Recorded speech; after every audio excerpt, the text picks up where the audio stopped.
मेरा नाम अतुल है। मैं एक लड़की से बहुत प्यार करता था। वो देखने में बहुत खूबसूरत थी। जिस दिन मैंने उसे पहली बार देखा था, मुझे उसे देखते ही प्यार हो गया था। उसकी आंखें बहुत खूबसूरत थीं, लंबे घने बाल और रंग गोरा। उसे देखते ही मुझे ऐसा लगा जैसे इसी लड़की के साथ मुझे सारी जिंदगी गुजारनी है। मैंने उस लड़की से शादी करने का फैसला कर लिया था।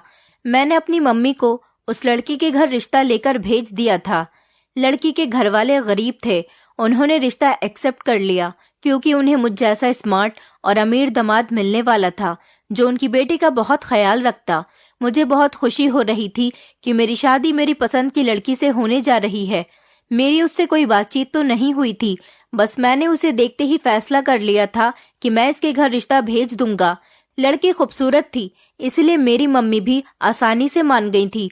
मेरे परिवार में कोई नहीं था मेरी मम्मी के अलावा। मेरी मम्मी मुझे बहुत प्यार किया करती थी।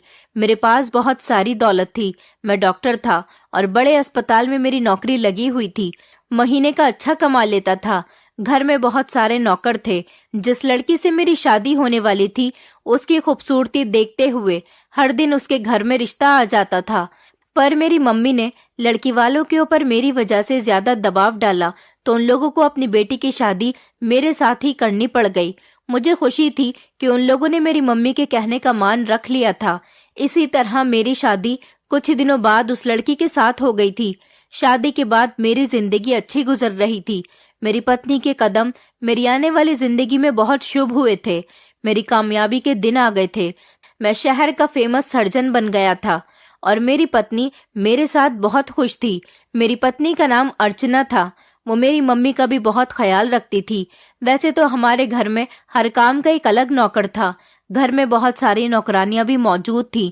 एक लड़की जो मेरी मम्मी को मिली थी, उसका नाम अंजलि था। अंजलि बहुत छोटी थी जब मेरी मम्मी उसे अपने गांव से लेकर आई थी। मेरी मम्मी का मायका गांव का था, जबकि मेरे पापा शहर में ही पले बड़े थे। अंजलि की मम्मी मेरी नानी के घर की नौकरानी थी। एक दिन अंजलि की मम्मी की तबीयत बहुत ज्यादा खराब हो गई थी और इन दिनों मेरी मम्मी छुट्टियों में हमें लेकर नानी के घर गई हुई थी। अचानक अंजलि की माँ की तबीयत इतनी ज्यादा खराब हो गई थी कि उसकी माँ इस दुनिया को छोड़कर चली गई। अपनी माँ के मरने पर वो बहुत ज्यादा रो रही थी क्योंकि उसके पिता ने उन दोनों माँ बेटी को छोड़कर दूसरी औरत से शादी कर ली थी। बेचारी अंजलि बेसहारा हो गई थी। मेरी माँ को उस पर बहुत तरस आया, इसलिए 3 साल की अंजलि को मेरी मम्मी हमारे घर लेकर आ गई थी। मेरी मम्मी ने उसे पाल पोस कर बड़ा किया, उसे घर के सारे कामकाज सिखाए और उसे जवान कर दिया। वो मुझसे उम्र में 2 साल छोटी है।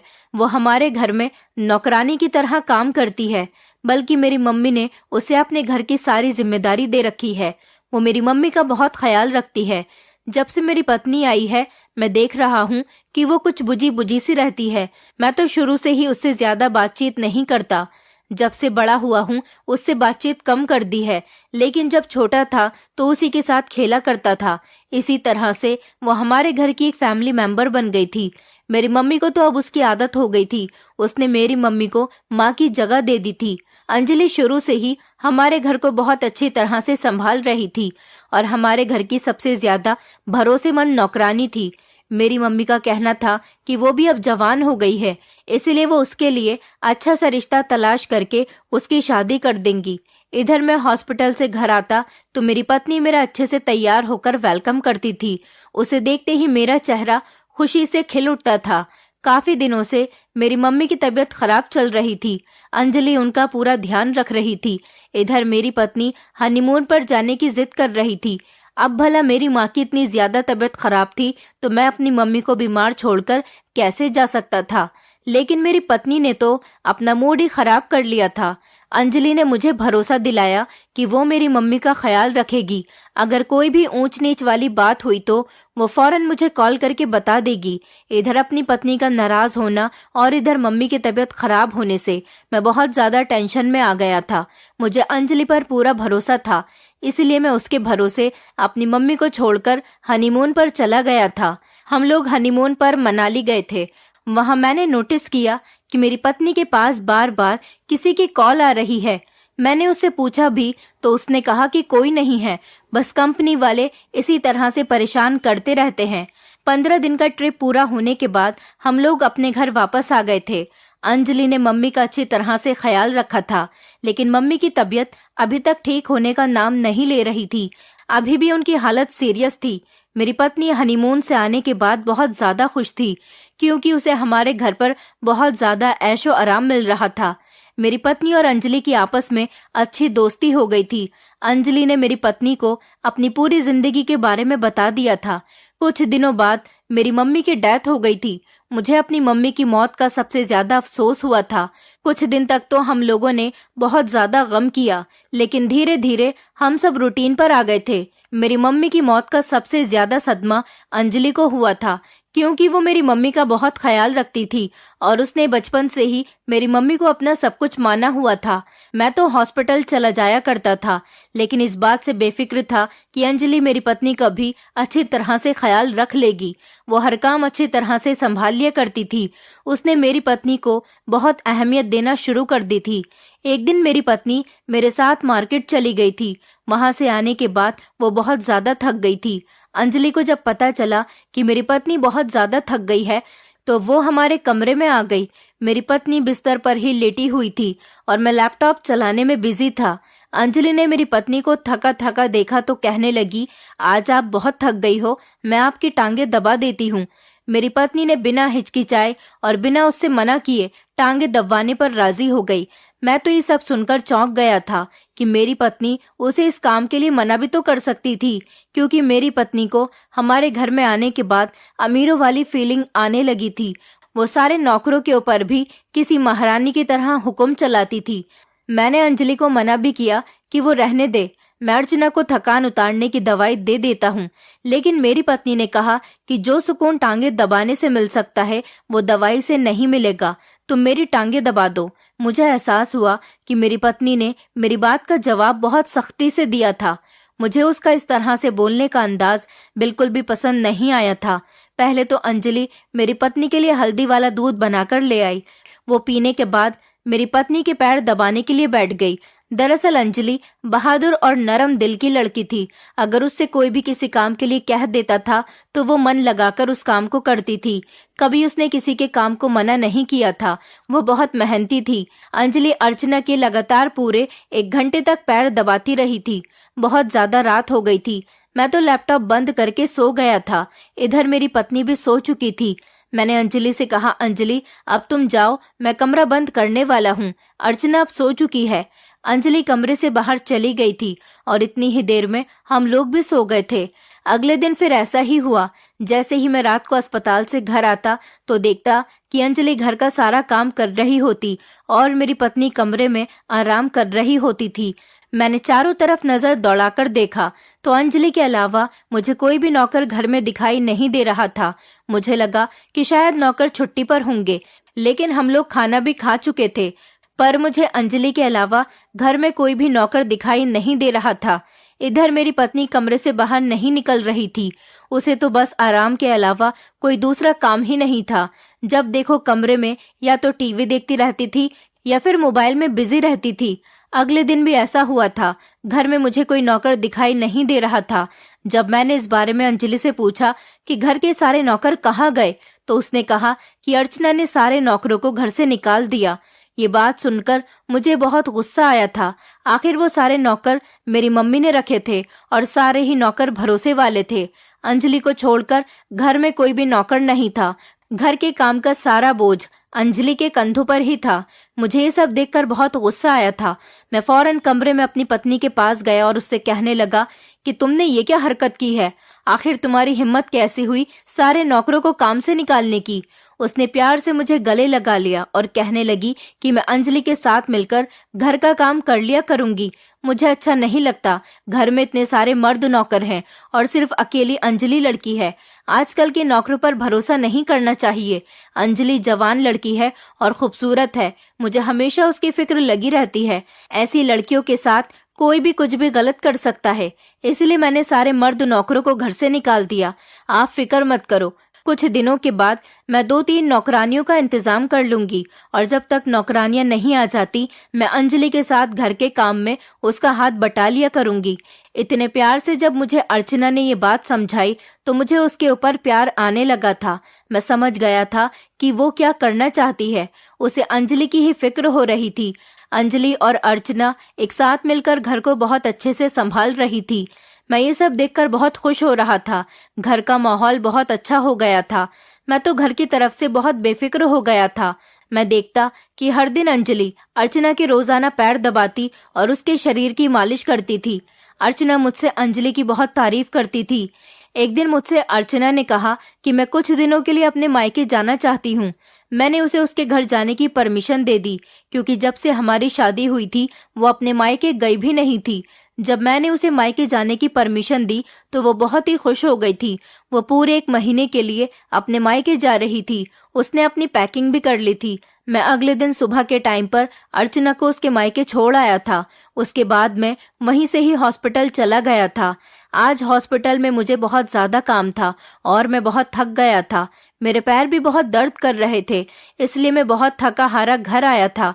अंजलि ने मुझे खाने के लिए कहा तो मैंने उससे कहा कि मैं कमरे में फ्रेश होने के लिए जा रहा हूँ, तो तुम खाना कमरे में ही लेकर आ जाओ।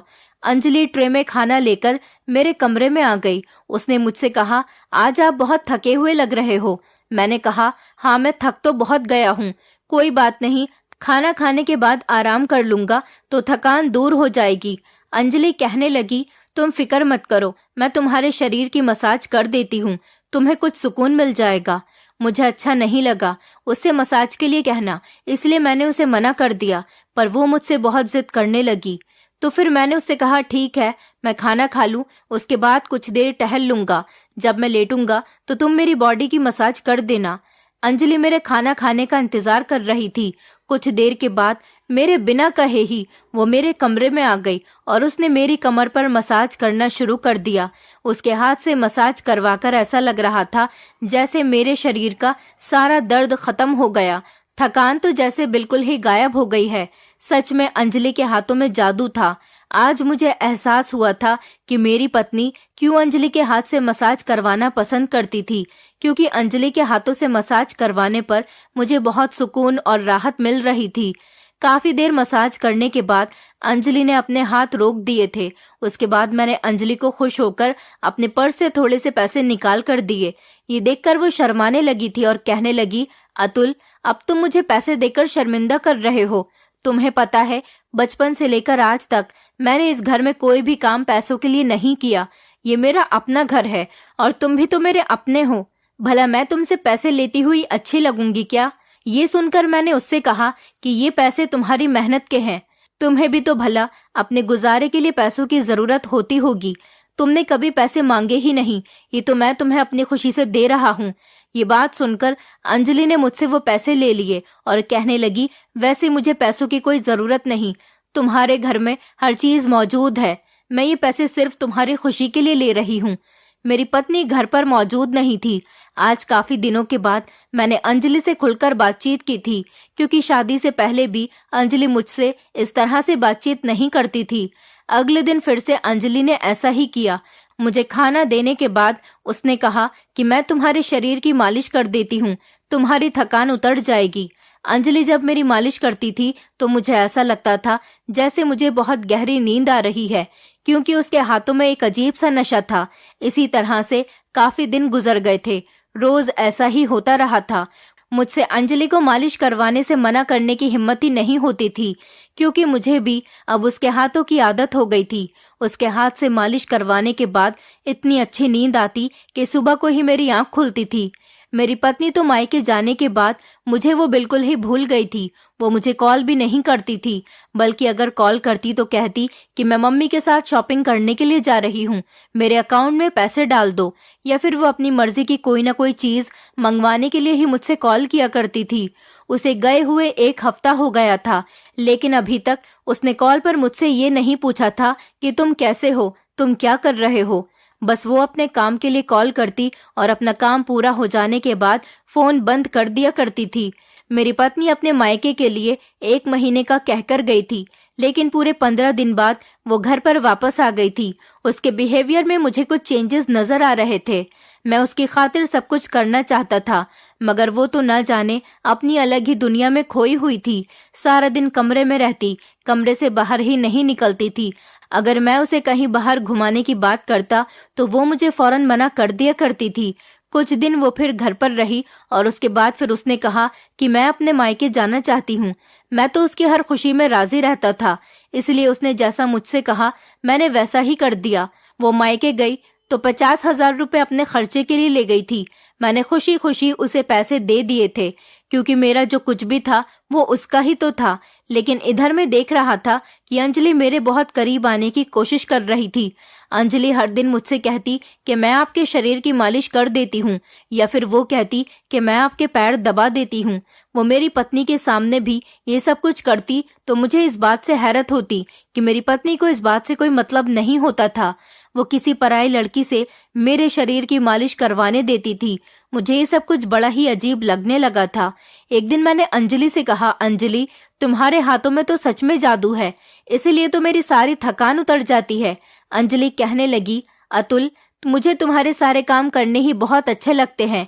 एक दिन अंजलि ने मुझसे जिद बांध ली कि मुझे कहीं बाहर घुमाने चलो। मैंने उससे कहा, अंजलि मैं बिजी हूँ, अभी तुम्हें बाहर नहीं लेकर जा सकता।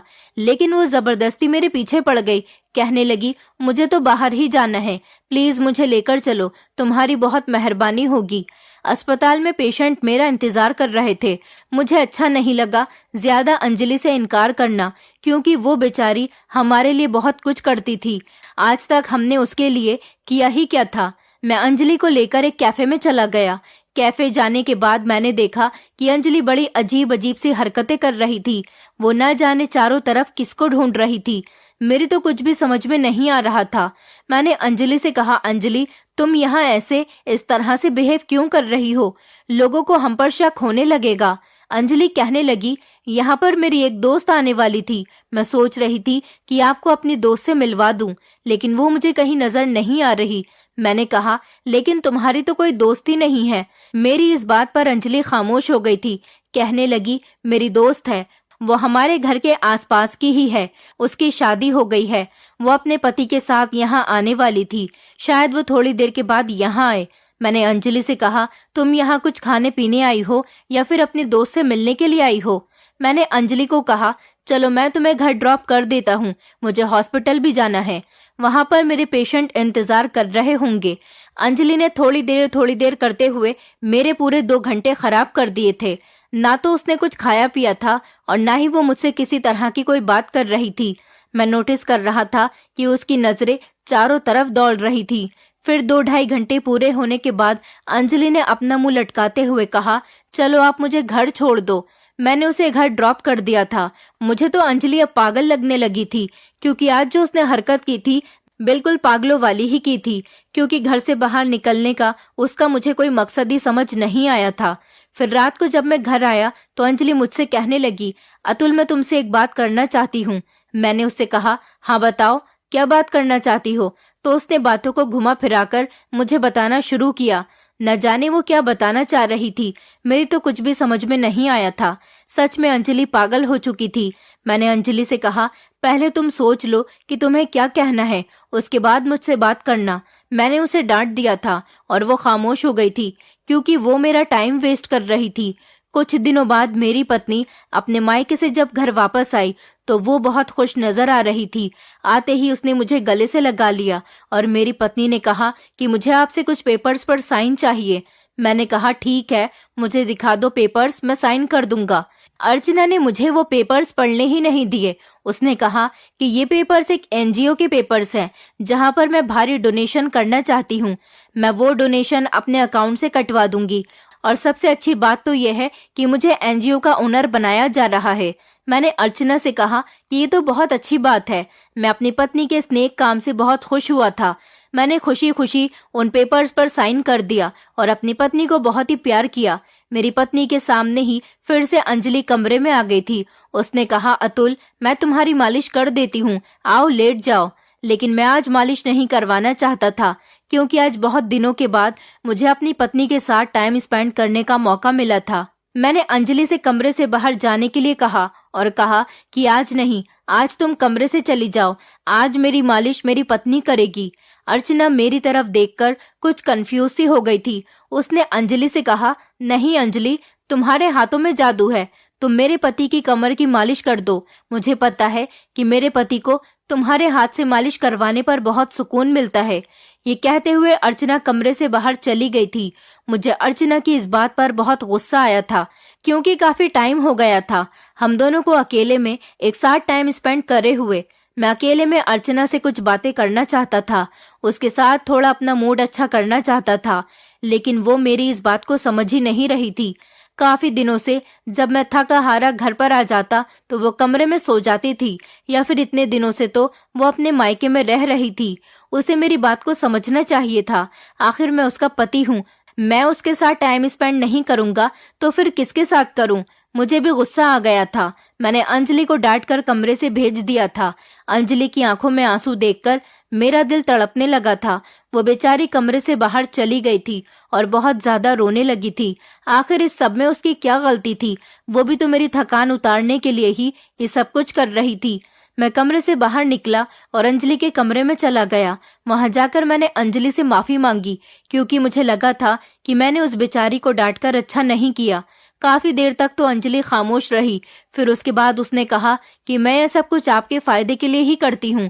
मैंने उससे कहा, अच्छा बाबा, मुझे माफ कर दो, चलो मेरे साथ कमरे में और मेरे शरीर की मालिश कर दो, मैं बहुत थक गया हूँ।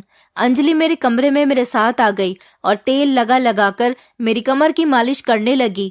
लेकिन उसके बाद जो हुआ उसने मेरे होश उड़ा दिए थे। लगभग आधे घंटे के बाद कमरे के अंदर अर्चना आई थी। अर्चना को बहुत ज्यादा गुस्सा आ रहा था। उसने जोर से अंजलि का हाथ पकड़ के उसे जमीन पर गिरा दिया। उसके साथ उसके माता पिता भी मौजूद थे। ये सब देखकर मैं भी हैरान रह गया था। मैंने अर्चना से कहा, ये तुम क्या कर रही हो? उसने मुझसे कहा, मुझे पता है तुम दोनों का चक्कर चल रहा है और तुम लोग चोरी चुपके मुझे बेवकूफ बना रहे हो। मैं काफी दिनों से नोटिस कर रही हूँ कि ये अंजलि तुम्हारे साथ बहुत ज्यादा चिपक रही है। मैंने अर्चना से कहा, तुम पागल हो गई हो क्या? तुमने ही तो अभी थोड़ी देर पहले कहा था कि अंजलि से मालिश करवा लो, उसके हाथों में जादू है। अब तुम ये कैसी पागलों वाली बातें कर रही हो? अर्चना अपने मम्मी पापा से कहने लगी, देखिए मम्मी पापा, क्या कोई लड़की अपने पति से खुद ये बात कह सकती है कि नौकरानी से चिपक कर रहो? बल्कि उससे चिपको ही नहीं, अकेले कमरे में उससे अपने शरीर की मालिश करवाओ। ये दोनों मुझे काफी दिनों से बेवकूफ बना रहे हैं। इन दोनों का चोरी चुपके कुछ तो चल रहा है। जब मैं मायके जाती हूँ तो इन दोनों को खुलकर एक दूसरे के साथ मोहब्बत करने का मौका मिल जाता है। ये बात सुनकर अर्चना की मम्मी पापा को भी बहुत गुस्सा आया था। अर्चना की मम्मी ने अंजलि का हाथ पकड़ा और कहने लगी, इस लड़की को घर से बाहर निकाल दो। मैंने तभी अर्चना की मम्मी से कहा कि आपकी बेटी झूठ बोल रही है। अंजलि और मेरा ऐसा कुछ भी नहीं चल रहा, बल्कि जो कुछ भी होता है आपकी बेटी की आंखों के सामने ही होता है। इसमें अंजलि की कोई गलती नहीं है। अर्चना और उसकी मम्मी ने मेरी एक नहीं सुनी, बल्कि अंजलि का हाथ पकड़कर जबरदस्ती उसे घर से बाहर निकाल दिया। अर्चना के पापा कहने लगे, अगर इस लड़की को घर से बाहर नहीं निकाला तो हम अपनी बेटी को अपने साथ लेकर चले जाएंगे और उसके बाद तुम्हें मेरी बेटी को डिवोर्स देनी होगी। मैं अपने घर को बर्बाद नहीं करना चाहता था। ये बात तो मुझे अच्छी तरह से पता थी कि आज ये सब ड्रामा अर्चना ने ही किया है। मैं खामोश रहा था। काफी दिनों तक तो मैंने अर्चना से बात भी नहीं की थी। अंजलि ना जाने कहाँ चली गई थी। उस बेचारी का तो इस दुनिया में हमारे अलावा कोई था भी नहीं। मुझे हमेशा उसकी टेंशन लगी रहती थी। उस दिन मैं सिर्फ अर्चना को खोने के डर से खामोश रहा था, क्योंकि मैं उससे बहुत प्यार करता था। मैं नहीं चाहता था कि मेरी पत्नी मुझे छोड़कर चली जाए। इसी वजह से मैंने अंजलि को रोकने की ज्यादा कोशिश नहीं की थी। ये मेरी सबसे बड़ी गलती थी कि मैंने उस बेकसूर लड़की पर जुल्म होने दिया था, और ये सब कुछ मैं अपनी आंखों से खामोशी से देखता रहा। मुझे इतनी ज्यादा बेचैनी हो रही थी कि मुझे रातों को भी अब नींद नहीं आ रही थी, क्योंकि उस पर जुल्म हुआ था और मुझे उसकी फिक्र हो रही थी कि वो कहाँ चली गई, न जाने वो किस हाल में होगी। इस बात को 2-3 दिन गुजर गए थे। मैं अंजलि की तलाश करने के लिए निकल पड़ा था। अंजलि को मैंने हर जगह तलाश कर लिया था, पर वो मुझे कहीं भी नहीं मिल रही थी। थक हार कर मैं मंदिर में प्रार्थना करने के लिए चला गया कि मुझे जल्द से जल्द अंजलि का पता मिल जाए। मैं मंदिर गया तो अंजलि वहां पर प्रार्थना कर रही थी। उसे देखते ही मैं बहुत खुश हो गया था। मैंने अंजलि से कहा, प्लीज तुम मेरे साथ घर चलो, लेकिन अंजलि की आंखों में आंसू थे। उसने मुझसे कहा, आप अपना घर बचा लो। उसके बाद जो उसने मुझे बताया, ये सुनकर तो मेरे पैरों तले से जमीन निकल गई थी। अंजलि ने बताया कि उसकी पत्नी एक फ्रॉड औरत है। मुझे पता है कि आपको मेरी बात पर यकीन नहीं आएगा, पर उस दिन उन्होंने जो कुछ भी किया था वो सब कुछ आपको बेवकूफ बनाने के लिए किया था। वो अपने माता पिता के सामने ये साबित करना चाहती थी कि हम दोनों का अफेयर चल रहा है और वो लोग इस बात पर यकीन कर लें, जबकि आपकी पत्नी का अफेयर किसी और लड़के के साथ चल रहा है। ये बात उसके माता पिता को पता नहीं है। वो उस लड़के से शादी करना चाहती है और वो लड़का और आपकी पत्नी दोनों की ही नजर आपकी दौलत पर है। आपको याद है, कुछ दिनों पहले अर्चना ने आपसे कुछ पेपर्स पर साइन करवाए थे और ये कहा था कि वो पेपर्स किसी एनजीओ के हैं। वो पेपर्स किसी एनजीओ के नहीं, बल्कि आपकी प्रॉपर्टी के पेपर्स थे। उसने आपकी प्रॉपर्टी को अपने नाम करने की कोशिश की थी। मैंने अंजलि से कहा, तुम्हें यह सब कुछ कैसे पता चला? तुम इतने यकीन के साथ ये सब कुछ कैसे कह सकती हो? अंजलि ने कहा कि आपकी मम्मी के मरने से पहले ही मुझे ये बात पता है, क्योंकि आपके अस्पताल जाने के बाद आपकी पत्नी अपने बॉयफ्रेंड से फोन पर बातें किया करती थी। एक दिन मैंने उसकी सारी बातें सुन ली थी। मैंने आपको बताने की बहुत कोशिश की, पर मुझे लगा कि शायद आप अपनी पत्नी के प्यार में इतने अंधे हो कि कभी मेरी बात का यकीन ही नहीं करोगे। तुम्हारी पत्नी चाहती थी कि वो अपने बॉयफ्रेंड को घर में मिलने के लिए बुला सके, पर तुम्हारी मम्मी और इतने सारे नौकरों की मौजूदगी में वो अपने बॉयफ्रेंड को घर पर नहीं बुला सकती थी। जैसे ही तुम्हारी मम्मी की डेथ हो गई, उसने कुछ दिनों बाद ही घर के सारे नौकरों को काम से निकाल दिया और वो मुझे किसी न किसी बहाने से काम में लगा दिया करती और खुद अपने बॉयफ्रेंड को मिलने के लिए कमरे में बुला लिया करती थी। मैं चाहती तो उसे रंगे हाथों भी पकड़वा सकती थी, पर मैंने ऐसा नहीं किया, क्योंकि तुम उससे बहुत प्यार करते हो। शायद तुम ये सदमा बर्दाश्त नहीं करते, इसलिए मैंने सोचा कि जैसे चल रहा है वैसा ही चलने दूं। जब तुम्हें पता चलेगा तब तुम्हारा अंधी मोहब्बत पर से भी भरोसा उठ जाएगा। मैंने अंजलि की ये बात सुनने के बाद कहा, अगर मैं तुम्हारी बात पर अभी भी यकीन ना करूं तो? अंजलि कहने लगी, जाओ, तुम्हारे घर पर तुम्हारी पत्नी वकील के साथ तुम्हारा इंतजार कर रही होगी, क्योंकि तुम पेपर पर साइन कर चुके हो। तुम्हारी सारी प्रॉपर्टी तुम्हारी पत्नी के नाम हो चुकी है। ये सुनकर तो मेरे होश उड़ गए थे।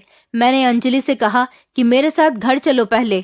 वो इनकार करने लगी, पर मैंने उससे कहा, तुमने मुझे इतना सब कुछ बताया है, अगर आगे मैं किसी प्रॉब्लम में फंस गया तो मुझे उससे निकालने का सॉल्यूशन भी तुम ही दोगी। ये बात सुनकर वो मेरे साथ मेरे घर आ गई थी और उसने जैसा कहा था वो सब कुछ सच निकला था। हम जैसे ही घर पहुंचे तो वकील मेरी पत्नी के साथ इंतजार कर रहा था। मेरी पत्नी ने कहा कि अब तुम अपना सामान उठाओ और इस घर से निकल जाओ। अर्चना के मुंह से ये बात सुनकर मेरे पैरों तले से जमीन निकल गई थी। इसका मतलब ये था कि अंजलि ने मुझे सब कुछ सच सच बताया था। घर पर मेरी पत्नी का बॉयफ्रेंड और वकील भी मौजूद थे। मैंने कहा, तो तुमने ये झूठा नाटक मेरी प्रॉपर्टी लेने के लिए किया था? तुम्हें मुझसे कोई प्यार नहीं था, बल्कि तुम इतने दिनों से मुझे धोखा दे रही थी। अर्चना मेरी आंखों के सामने ही अपने बॉयफ्रेंड का हाथ पकड़कर खड़ी हो गई और कहने लगी, हाँ, मैं तुमसे प्यार नहीं करती, मैं इससे ही प्यार करती हूँ और मैं ये सब कुछ तुम्हारी दौलत हासिल करने के लिए ही कर रही थी। और उस दिन मैंने तुम्हें अपने माँ बाप की आंखों में भी गलत साबित कर दिया। अब तुम जल्दी से इस घर से निकल जाओ और मुझे डिवोर्स दे दो। अर्चना ने डिवोर्स के पेपर भी मेरे सामने रख दिए थे। मैंने कहा, पागल औरत, मैं कभी भी तुझे डिवोर्स नहीं दूंगा। मुझे नहीं पता था कि तू इस हद तक गिर सकती है। मुझे अर्चना पर बहुत गुस्सा आ रहा था। मैं उस पर हाथ उठाने वाला ही था कि तभी अंजलि ने मेरा हाथ पकड़ लिया और वो कहने लगी, अतुल, घर से बाहर निकलने का समय हमारा नहीं बल्कि इन लोगों का है। तुम्हारी पत्नी ने प्रॉपर्टी के पेपर्स पर साइन तो जरूर करवाए थे, मगर वो फर्जी पेपर्स हैं। ये बात सुनकर अर्चना के होश उड़ गए थे। अंजलि ने कहा, हाँ, मैं सच कह रही हूँ। मुझे तुम्हारी प्लानिंग के बारे में पहले से ही पता था, क्योंकि जब जब तुम अपने बॉयफ्रेंड से बात किया करती थी मैं तुम्हारी बातों पर ध्यान दिया करती थी, इसलिए मैंने प्रॉपर्टी के फर्जी पेपर्स पहले ही तैयार करवा लिए थे। मुझे पता था जिस दिन तुम अतुल के साइन करवाने वाली थी उसी दिन मैंने ओरिजिनल पेपर्स फेक पेपर्स से चेंज कर दिए और तुमने अतुल से फेक पेपर्स पर साइन लिए थे। ये सब कहकर अंजलि खामोश हो गई थी। मैंने बड़ी हैरानी से अंजलि की तरफ देखा कि सच में उसने आज मेरी प्रॉपर्टी को भी बचा लिया था। अब मैं कोई रिस्क नहीं ले सकता था। मैंने उन लोगों को पुलिस के हवाले कर दिया क्योंकि वो लोग मुझे बेवकूफ बना रहे थे। वो लोग मुझे बेवकूफ बनाकर यहाँ से भागते, इसीलिए मैंने अर्चना को डिवोर्स दे दी थी।